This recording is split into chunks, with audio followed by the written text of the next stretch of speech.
Welcome to Blind Level Tech. This isn't just accessible tech talk. This is technology on a whole new level.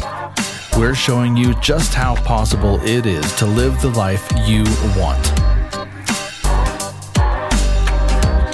Well, greetings, salutations, good morning, afternoon, evening, or whenever you're listening to this episode, and welcome to Blind Level Tech. I am your newly refreshed co-host, or host, apparently not that refreshed.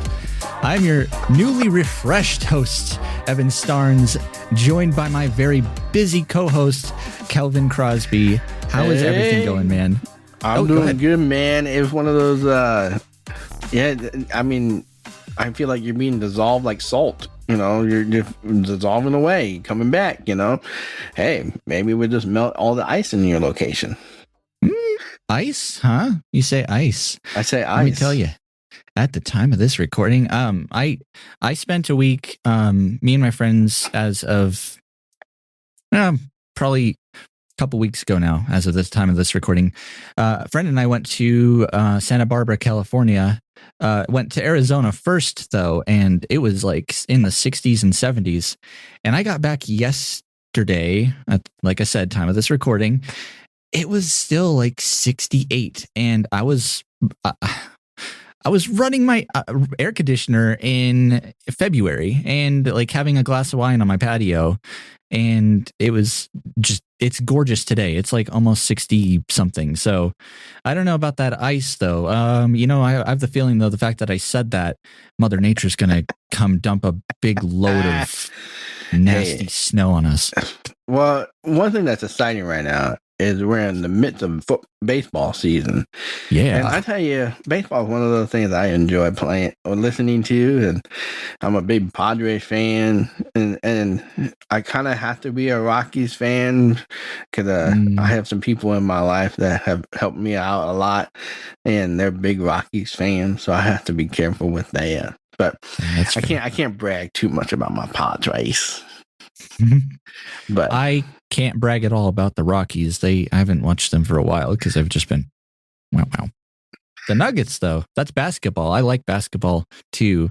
And they've been I haven't really kept tabs, but yeah, man, I love baseball. And actually, I think out of all the sports that I watch with family, it's the one I seem to understand the most, and it's like the one I enjoy watching the most. So that's pretty fun. What's nice about baseball, it's low enough to fully understand. Yes. And I mean, football is one of those. Yeah, I've played enough football in my life to know what's going on. Soccer, man, that's a tough one to follow. It is fun, but tough. Yeah. Football, yeah, I don't even. But talking about games, we're going to be talking about a topic today that I don't really know a lot about, and I'm really curious to see what Evan's got to say about it today. And that is mobile gaming. What a concept. Right. So kind of tell us a little about that idea. Yeah, so we've been kind of sitting on this one for a while because, mobile gaming is one of those things where, depending on your level of experience with it, you could either just jump in head first into, like super big 3D audio games or find whatever your text adventure is. But there's been, over the years, there have been a lot of mobile games, mostly for iOS for the longest time, but Android's starting to get some love as of the past few years, which I love to see. And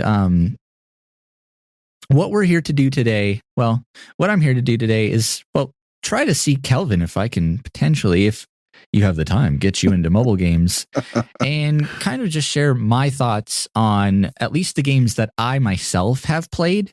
Not going to talk about something that I haven't tested here, and try and kind of talk about the different types of audio games and share my 5 favorites from kind of the most easy to get into to the like 3D audio, super fancy, at least I'm calling them super fancy games. So I figured, we could kind of get things started off.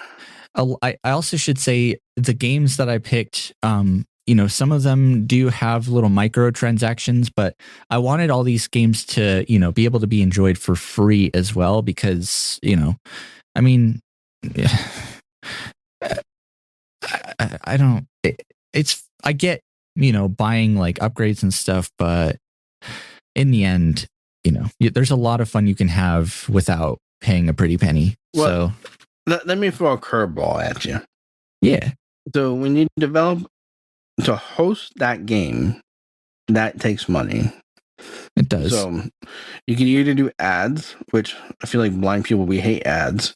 Yes, we do. So, or you could pay enough to cover the server for 1 month and just keep it updated for like $2. And then you're helping the overall cause for that game. So you don't have to have ads, and it covers the server and That's covers the person that maintains it. So if we keep, like, if it's like $500 or $50, then yeah, I got some problems. But if it's only like to cover the server costs and the labor costs, like $3 a game, that's not terrible. I can support that. I can too, and I think especially like these like smaller indie developers do need, as a consumer of this stuff, I always forget that the amount of resources and whether that be financial, servers or support or even tech support, just any of that stuff really does take time and does take money. So, I really do understand that. And I think the problem I have, I've seen games. There's a game, and it is accessible. Actually, it's not on my list here, but if you've heard of the game Trivia Crack before, right? Yep. I love Trivia Crack. I suck at trivia, but it makes it fun for me. But holy cow, they were going to let me spend $500 on coins and on tickets. And yes, they have like multiple forms of currency, virtual currency in their game. So I think that's an extreme example. The first game I'd really like to talk about is actually called Dice World. It's been out for a long time. Like I remember playing it about like 2013, 2014. And it's a fully accessible collection of 6 different dice games. The ones I remember here are, you have Yahtzee, Farkle, Rumi, Yahtzee,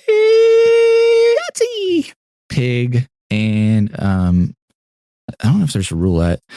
But the fun part about it is all of these games are completely accessible and they're really easy to get into.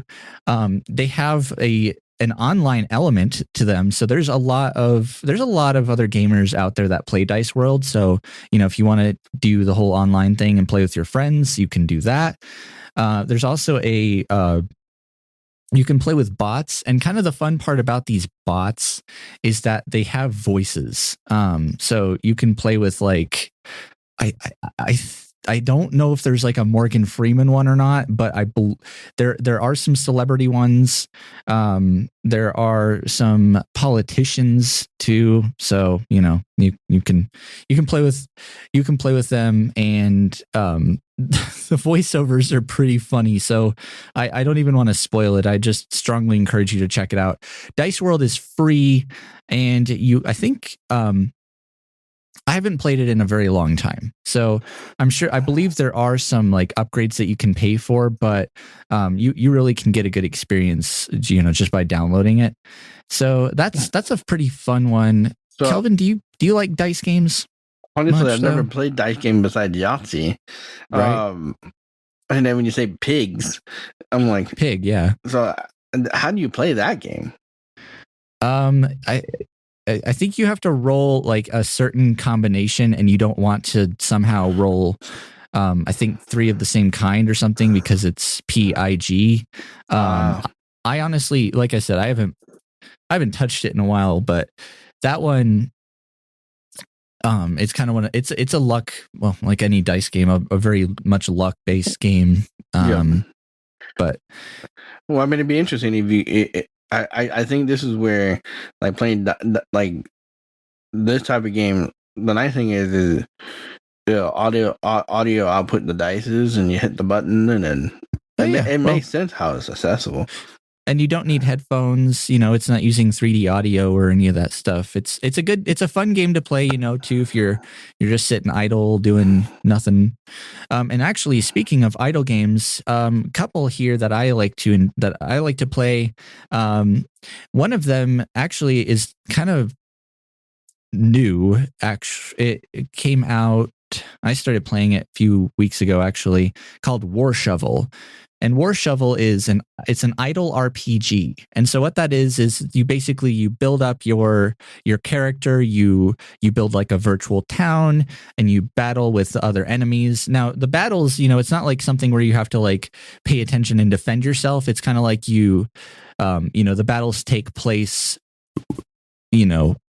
for you, and your goal is to try and max out your character's attributes and equip them with weapons and defenses so that they can defeat other enemies and other players too, because it does have like an online kind of element to it as well, kind of a player versus player, or it's called PvP. And so you once you level up enough, you can battle other players. You can do like crafting, kind of like Minecraft, but not quite, where you can craft different weapons. You can do cooking and smithing and a bunch of other stuff, and all of these different activities earn you experience, earn you gold. And what I like about this game is it does have, they have a premium. They have like a premium pack monthly subscription, $4.99 a month, which honestly, it's not that bad, especially if it helps, keep servers up. Mm. And they have a starter pack that'll get you like, a whole bunch of different things like crystals and stuff like that. And it's based off of a game. It's actually, I feel like, a successor to the game Lost Vault, which you can still play. And I feel like it's like a more polished version of Lost Vault, which I'm not going to get into what Lost Vault is in the interest of time. So help me understand. Okay. So this sounds like kind of like Risk and Sims all in one. That's actually a really good way to look at it. There's a little bit of a risk factor. The Sims thing, definitely, I could see that. In fact, yeah, you actually have these quests that you can go complete, and the quests like have little stories with them. So, you have to collect like a certain amount of resources or do this specific action a certain number of times to complete each quest. And it's kind of got that like sim-like element to it for sure. I don't know what else I'd really compare it to. It's not like Clash Royale, which is not accessible or any of that, but kind of like, fun, fighting enemies. It's a good grind kind of game. And it's one of those that you can, pick it up for a few minutes, check your stats, and then, put it down and forget about it. And, it'll keep you engaged because it'll tell you have like a certain time period where if you wait long enough, your character will stop automatically fighting monsters, and you'll stop earning resources and you won't level up anymore. But so you have to have notifications on to keep up to date with it. I mean, it's encouraged, but you don't necessarily have to. But that's one of my biggest pet peeves is having notifications on. I agree in some ways, though, because I think some games can be like, play me. You haven't played me in 8 hours. Come on, pick up your phone, play the game. It's like, no, I have other things to do. But it is kind of nice to at least know what your character's up to. Next game I'd like to really talk about is I was kind of debating putting it on the list because I didn't think it was still on the App Store, but it is. And it's actually a really good beginner game if you want to get into kind of like 3D audio and that sort of thing. All right, hold on before you go for it. Well, explain what 3D audio is, because honestly, that makes no sense to me. Oh, okay. The 3D audio what it is essentially is it's basically the concept of hearing things in positionally effectively. So, let's say you're playing like a hunting game where you're supposed to be, shooting different animals with a bow. You can hear the animals pass from left to center to right, and your goal is to shoot them when you hear them in dead center. And it's kind of it's a little difficult because, like, depending on the person, I have trouble personally like centering things. So sometimes you might be a little left or a little right. It kind of does add a little bit more gamification to accessible gaming. But what the Audio Game Hub is it's a collection of a bunch of different games. They have a whole casino games collection. So if you want to play like audio slot machines or blackjack, cha-ching, cha-ching, cha-ching, yeah, cha-ching. it's fun, dude. I love that. And they also have a one of my favorite games actually is called Blocks. And if you ever have played or heard of Tetris before, they've somehow managed to make effectively an audio version of Tetris. So you have like different blocks. You might give me a hook on that. Aha. That's what I was hoping to hear. I don't know. Well, the question is, will my definitely get in the way? That's the $1 million question. And I think I believe there are settings that you can actually tailor the audio to your needs, and you can tailor the graphics, because this does have an optional graphics mode that's turned on by default. However, if you play in what they call blind mode without graphics, you earn more points and more rewards. So there's that kind of incentive. Blocks. All right, find me at Deaf Blind Potter on Blocks. We'll compete. I'm curious what your thoughts are on that, but it's pretty interesting. They've added a couple of games. They had this, they've added a runner game, which it's run, basically Forrest, like run, like that. Forrest, run, and you're like constantly moving and trying to avoid obstacles and jump over things. It can get a little fast paced, but it's a whole collection of games. Now, the reason I was kind of hesitant is because it seems to have been, it was a project that has effectively been abandoned and is no longer being developed. So, we might lose support for the game eventually. But last time I checked, we're going to lose Blocks. No, we're not going to lose Blocks. I mean, if you hold on to the game, but like all of the online aspects of, like buying coins or things like that might go down. I'm not sure. So right now, I definitely encourage people to go check it out. It is free, but a lot of the games are pay to unlock. But they have professional voice acting. It's really good. The sound design is also, honestly, I really do like the sound design of the entire Game Hub itself. And so it sounds like we need to find the developer and say, hey, you're willing to hand it over so Blind Level Tech can maintain it? Oh gosh, come on, thanks. Evan, come on, man. I'm not. I've got enough on my plate, man. I'm not. I don't have man. Hey, you got 24 hours in the day. 8-hour job. We got another 8 hours in the day. You could keep going. Yeah, I just had to throw my phone in. I wish I did. If I didn't have to sleep and eat and hang out with my friends. Sleeping, man, that's overrated. I will when I'm like dead. Yeah, you got time to sleep when you're dead. Well, if 3D audio isn't your thing, if you're more of like a text adventure kind of person, you might want to check out Choice of Games. That's where I really got into text adventures. So these are games where you're effectively, going through a story, and the choices you make affect the outcome of the story. You gotta live with your consequences. Yes, exactly. And it's not as much of like an upgrading and grinding kind of thing. It's more of like you want to play it multiple times just to get multiple outcomes. The first Choice of Games game I think I ever played was called Choice of the Dragon, and you're a dragon, and your goal is to collect as much wealth as you can without dying.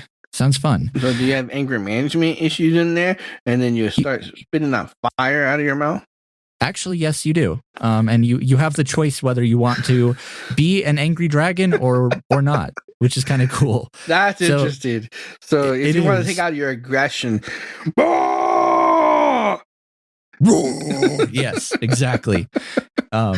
So, if it's kind of one of those games you can sink hours into. And the choice of games is basically a collection of all of the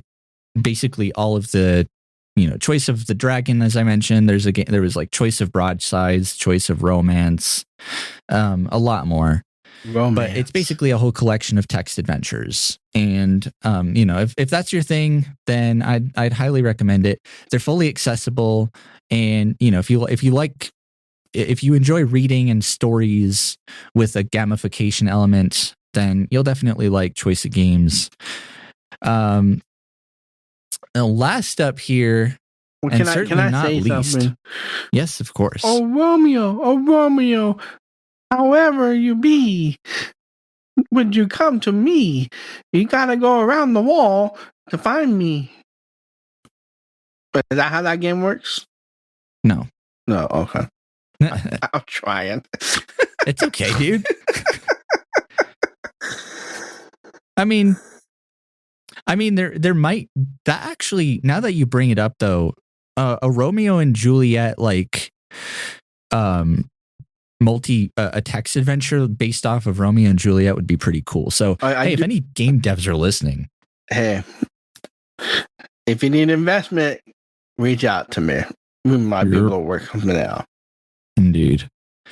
Now, last up, and I saved this game for the last because it is a lot more on the extreme side. Blind Drive is effectively a game where your character is, I believe, blindfolded, and they are effectively strapped in a car that is driving itself for the most part, and your goal is to steer it. Yep. It's a ton of fun. So your goal is to kind of steer it and do a bit of gang activity. I'm going to warn you right now. Gang. Yes. Like this is the thing. Like I don't know, Crips and the Bloods? Kind of. And this is what I'm saying. Disclaimer here. Disclaimer, everybody. Everybody, disclaimer. Disclaimer. Don't wear red or blue, or you might not make it. Right? Well, possibly. But if you don't like offensive language or kind of extreme stuff like that, don't play this game, because it is like that. I actually, now that I'm thinking about it, I think there is a clean version of it, but not sure on that. Don't quote me on it. But the cool part about it is if you have an iPhone, it takes advantage of the Taptic engine, which does vibrations and stuff. And it's really kind of one of those games that gets your blood pumping. And I actually need to get back into it because I haven't played it in a while. But yo, my man, get off the road. The road, beep, get off the road. You know what's fun too is you get to run over. If you run over bikers, you get bonus points. So there's some cha-ching for you. Oh man, I don't know if I could listen to the bad language stuff, but I think it sounds very interesting. It definitely does. It's the blind version of what do you call that one where you can beat up the cops and all the other things? Oh, Grand Theft Auto? Yeah, there we go. It sounds like the blind version of that. I mean, there's elements that I've seen that are very Grand Theft Auto-esque. But definitely, I don't know. It's fun. It's fun. It's got 3D audio. It's got great haptics. Really good voice acting, really good sound design. It's not completely free, but it is 100% worth it. And now the cool part about this, as we wrap up today's episode, is all of the games that I mentioned are both for iOS and Android, and some of them do have a PC, but we're not going to talk about PC games this week. Ooh. But I say that because, you know, Android, especially nowadays, it's been getting a lot more traction, and it's just I feel like as far as accessibility is concerned, it's been getting a lot better, and there have been a lot more about is CSUN and all the Android updates. Me too. Rumor has it at CSUN this year, there's going to be a lot of Android opportunities. That's what I'm hearing. So I think, because I feel like iOS was the big, like it really was the main, you know, platform for, anything for accessibility. You know, pretty much most games, a lot of apps, it was all iOS. But I'm really happy to see that Android is getting some more love. And what I'm also happy to try and give a little bit of love to is the sandwich of the week. So I'm craving Snarfs today, and I'm actually going to get it for lunch. That's pretty snarfy. It is snarfy. Snarf. If you haven't watched South Park, you won't get that reference. But no, I have never watched South Park. I wasn't allowed to watch it when I was a kid, so I never got into it. My mom said, that's not a good TV show. And then that's in the back of my head anytime I get to that. But anyway. I probably watched it at a little bit too young. But, you know, I don't know. I love it, but my sandwich this week is going to be it's probably going to be a build your own with steak, pickles. That's disgusting. You it's just delicious. Ruined the steak putting pickles on the steak. I love pickles. It's steak, pickles, cheese, pepper jack cheese, of course, and green peppers. And that's it. Green peppers. But obviously, my very improvised sandwich of the week, yes, I will be making a sandwich list eventually, is a build your own from Snarfs. Interesting. You know, there is a Snarfs in the Denver airport. Did you know that? Yeah. It's down in the dungeon, though.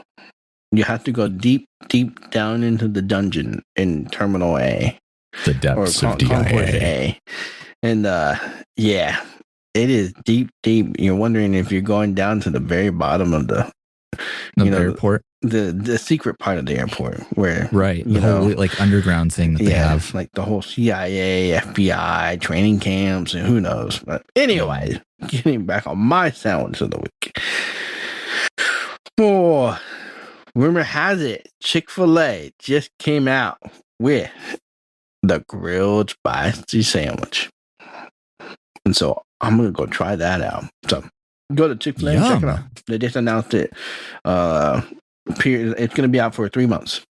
So when it comes out, it already had been out for about a month. So that sounds delicious. I like Chick-fil-A sandwiches, but they go really well with waffle fries. Yeah, so that is for sure. Well, as we wrap up this episode, we always, of course, love to ask a good feedback question. And I really like to see, I've been seeing a lot more feedback. Like I said, I know I said this before, but I'm just going to keep saying it because it seems to be like yielding even more feedback and questions and comments from listeners. What are some audio games or just some computer/mobile games that you have enjoyed? Let us know. Feedback at aftersight.org, or leave us your voicemail with your thoughts at 720-712-8856. Like I said, all these games that we covered today aren't necessarily new. These are just games that I, Evan, have personally played and tested and have enjoyed, and I thought you guys would enjoy them as well. Trying to manipulate me into gaming. Yes.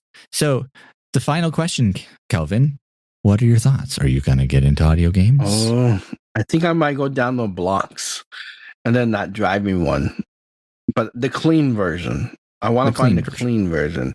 I don't need to be beeping all the time. Oh man! But either way, clean or dirty, blind drive is a blind. It's a blast. So, well.